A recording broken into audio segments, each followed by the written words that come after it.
Yo, magandang buhay mga boss. Dito tayo ngayon. Una sa lahat, nandito tayo sa Asia. Last para sa atin.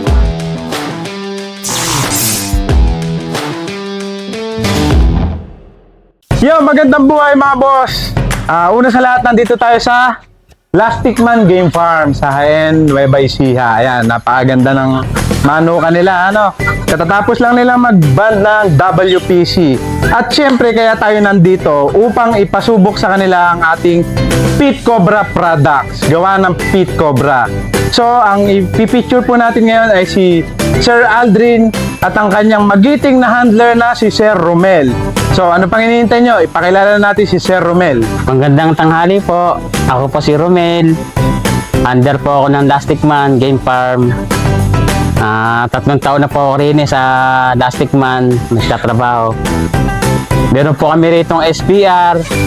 Galing po kay Ramon Montero. Saka meron po kami rito ng B-Boy, Super Sweater. Meron din po kami rito ng White Kelso. Galing kay B-Boy.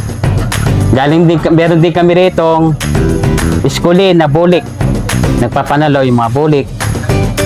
Saka po yung mga SBR na item. Ano po, hirap pong gamutin yung Puraysa, saka yung Salmonella. Ginamit ko po yung Pit Cobra and Raw. Yun naman po, umayos naman po yung aking mga palahi. Ngayon po, magkukondisyon po kami. Susubukan po namin gamitin yung Silver Capsule Ignite. Pwede po ang wininay namin yung SBR na nagpapanalo yung mga anak. Pwede po ang broadcast namin. Speed, multiple mamalo, mabilis.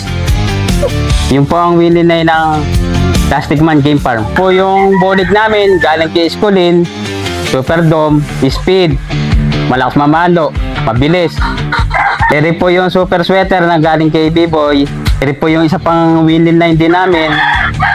Kung gusto nyo po mag-acquire ng lahi po ng Super Sweater namin, i-message nyo lang po ako sa Romel Escoto. Pit Cobra, the game. Yes.